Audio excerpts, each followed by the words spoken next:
जय श्री कृष्णा, राधे राधे। आप सभी भक्तों का आपके अपने YouTube चैनल श्री कृष्ण दीवानी में हार्दिक स्वागत है। आज हम वैशाख मास महात्म्य का 8वां अध्याय सुनेंगे। सर्वप्रथम भगवान का स्मरण करते हुए आप सभी मेरे साथ बोलिए। शांताकारं भुजगशयनं पद्मनाभं सुरेशं विश्वधारं गगनसदृशं मेघवर्णं शुभांगं लक्ष्मीकान्तं कमलनयनं योगिभिर्दयानगमयं वन्दे विष्णुं भवभयहरं सर्वलोकैकनाथम्। ओम नमो भगवते वासुदेवाय। श्रुतदेव जी विधिराज जनक से कहते हैं कि हे राजन, परमात्मा भगवान नारायण 4 भुजाओं से सुशोभित थे। उन्होंने हाथों में शंख, चक्र, गदा और पद्म को धारण कर रखा था। वे पीतांबर धारण करके वनमाला से विभूषित थे। भगवती लक्ष्मी तथा एक पार्षद के साथ गरुड़ के पीठ पर विराजमान थे। उनका दुसह तेज देखकर राजा के नेत्र सहसा मुंद गए। यहाँ पर राजा पुरुषा की बात हो रही है। जब उन्होंने वैशाख मास के धर्मों का पालन किया, तब प्रसन्न होकर भगवान विष्णु ने उनको प्रत्यक्ष दर्शन दिए।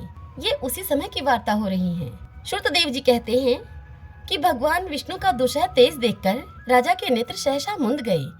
उनके सब अंगों में रोमांच आया और उनके नेत्रों से अश्रुधारा प्रवाहित होने लगी।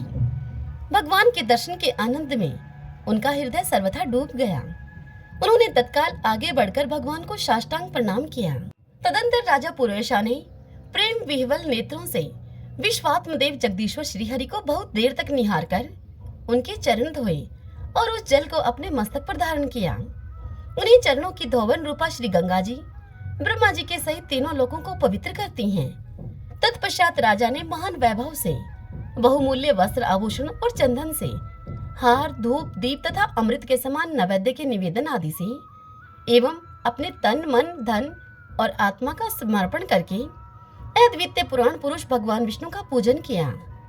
पूजा के बाद पुरुषा राजा ने भगवान विष्णु की इस प्रकार से स्तुति की। स्तुति करते हुए राजा पुरुषा ने कहा, जो निर्गुण, निरंजन एवं प्रजापतियों के भी अधीश्वर हैं, ब्रह्मा आदि संपूर्ण देवता जिनकी वंदना किया करते हैं, उन परम पुरुष भगवान श्रीहरि को मैं प्रणाम करता हूँ। शरणागतों की पाप राशि का नाश करने वाले आपके चरणारविंदों को परिपक्व योग वाले योगियों ने जो अपने हृदय में धारण किया है, यह उनके लिए बड़े सौभाग्य की बात है। बढ़ी हुई भक्ति के द्वारा अपने अंतःकरण और जीव भाव को भी आपके चरणों में ही चढ़ाकर वे योगी जन उन चरणों के चिंतन मात्र से आपके धाम को प्राप्त हुए हैं। विचित्र कर्म करने वाले आप स्वतंत्र परमेश्वर को नमस्कार है। साधु पुरुषों पर अनुग्रह करने वाले आप परमात्मा को प्रणाम है। हे प्रभु, आपकी माया से मोहित होकर मैं स्त्री और धन रूपी विषयों में ही भटकता रहा हूँ। अनर्थ में ही मेरी अर्थ दृष्टि हो गई थी। हे प्रभु, हे विश्वमूर्ति, जब जीवों पर आप अनंत शक्ति परमेश्वर की कृपा होती है, तभी उसे महापुरुषों का संग प्राप्त होता है, जिससे यह संसार समुद्र गोपद के समान हो जाता है। यह ईश्वर, जब सत्संग मिलता है, तभी आप में मन और बुद्धि का अनुराग होता है। मेरा समस्त राज्य जो मुझसे छिन गया था, वह भी आपका मुझ पर महान अनुग्रह ही था। ऐसा मैं मानता हूँ। मैं न तो राज्य चाहता हूँ, न पुत्र आदि की ही इच्छा रखता हूँ, और न ही मुझे कोष की ही अभिलाषा है। अपितु मुनियों के द्वारा ध्यान करने के योग्य जो आपके आराधनीय चरणारविंद हैं, उन्हीं का मैं नित्य सेवन करना चाहता हूँ। हे देवेश्वर, हे जगन्निवास, मुझ पर आप प्रसन्न होइए, जिससे कि आपके चरण कमलों की स्मृति मुझे बराबर बनी रहे तथा स्त्री, पुत्र, खजाना और आत्मी कहे जाने वाले सब पदार्थों में जो मेरी आसक्ति है, वह मेरी आसक्ति सदा के लिए दूर हो जाए। हे भगवान, मेरा मन सदा आपके चरणारविंदों के चिंतन में लगा रहे।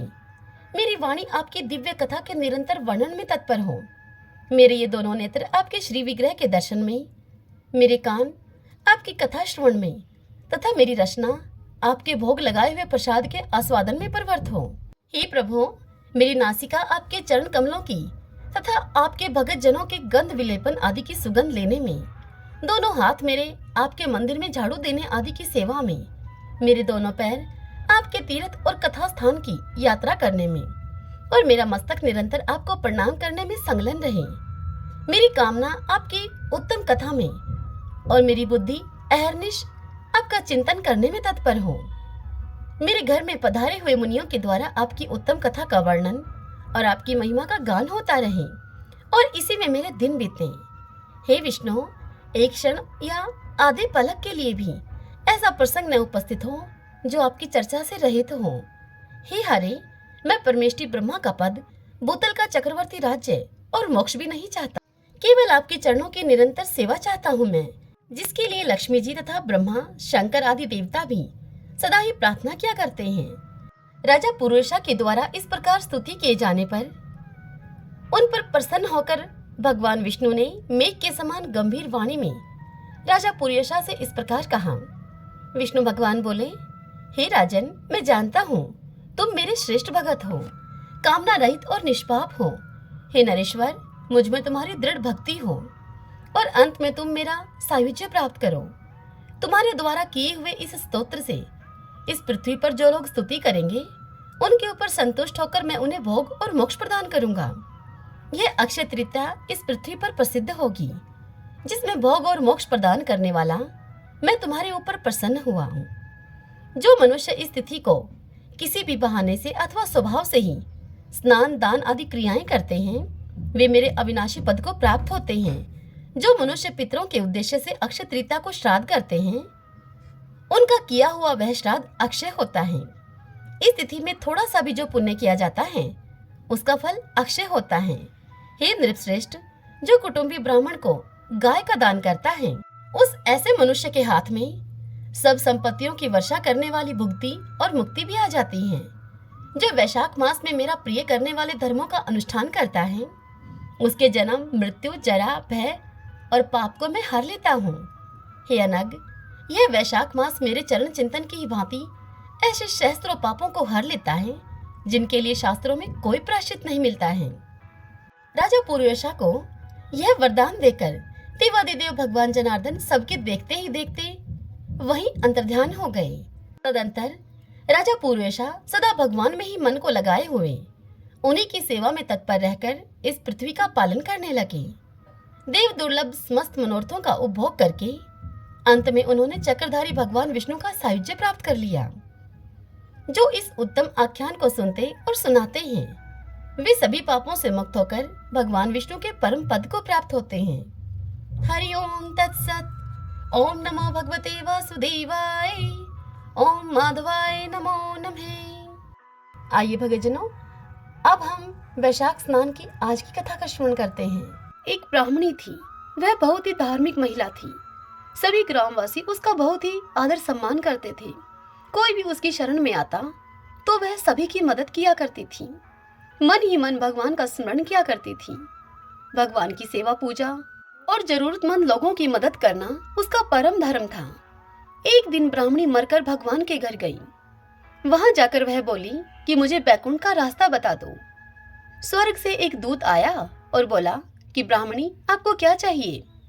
तब वह ब्राह्मणी उसे बोली कि मुझे बैकुंठ का रास्ता बता दो भाई। आगे आगे दूत और पीछे पीछे ब्राह्मणी अब मंदिर तक गए। ब्राह्मणी बहुत ही धार्मिक महिला थी। उसने बहुत दान पुण्य कर रखा था। उसे विश्वास था कि उसके लिए बैकुंठ का रास्ता अवश्य खुल जाएगा। तब ब्राह्मणी ने वहां जाकर देखा तो वहां बड़ा सा मंदिर, सोने का सिंहासन, हीरे मोती से जड़ी छतरी थी। चित्रगुप्त जी न्याय सभा में बैठे हुए साक्षात इंद्र के समान शोभा पा रहे थे और न्याय नीति से अपना राज्य संभाल रहे थे। यमराज जी सबको कर्म के अनुसार दंड दे रहे थे।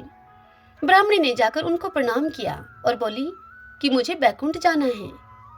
चित्रगुप्त जी ने लेखा सुनाया और कहा कि ब्राह्मणी, तुमने सभी धर्म किए परंतु धरती माता की कहानी नहीं सुनी, इसीलिए तुम्हारे सिर पर धरती माता का कर्ज है।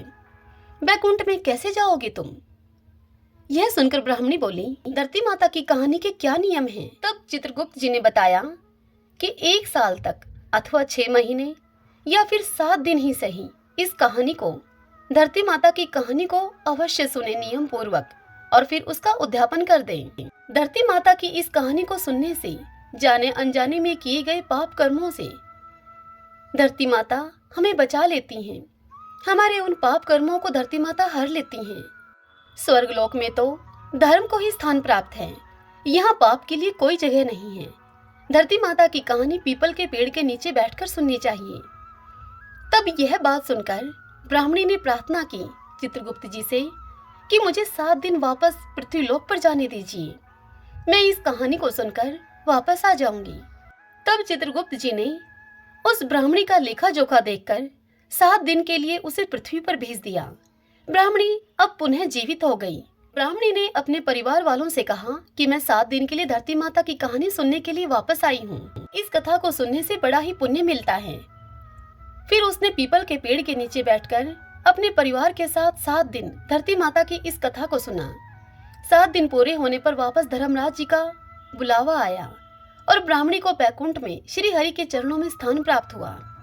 जो कोई भी प्राणी धरती माता की इस कहानी को कहता है, सुनता है अथवा सुनाता है और फिर इसका उद्यापन करता है, मृत्यु के समय सभी पाप कर्म धरती माता हर लेती हैं उसके, और वह प्राणी बैकुंठ में स्थान प्राप्त करता है। सभी बोलिए धरती माता की जय। तो आइए भगवान के इन नामों को 5 बार बोलते हुए संकीर्तन करते हैं। श्री कृष्ण गोविंदे हरि मुरारी, हे नाथ नारायण वासुदेव। श्री कृष्ण गोविंदे हरि मुरारी, हे नाथ नारायण वासुदेव। श्री कृष्ण गोविंदे हरि मुरारी, हे नाथ नारायण वासुदेव। श्री कृष्ण गोविंदे हरि मुरारी, हे नाथ नारायण वासुदेव। श्री कृष्ण गोविंदे हरि मुरारी, हे नाथ नारायण वासुदेव। सभी बोलिए विष्णु भगवान की जय। श्री राधा कृष्णाभ्याम नमो नमः।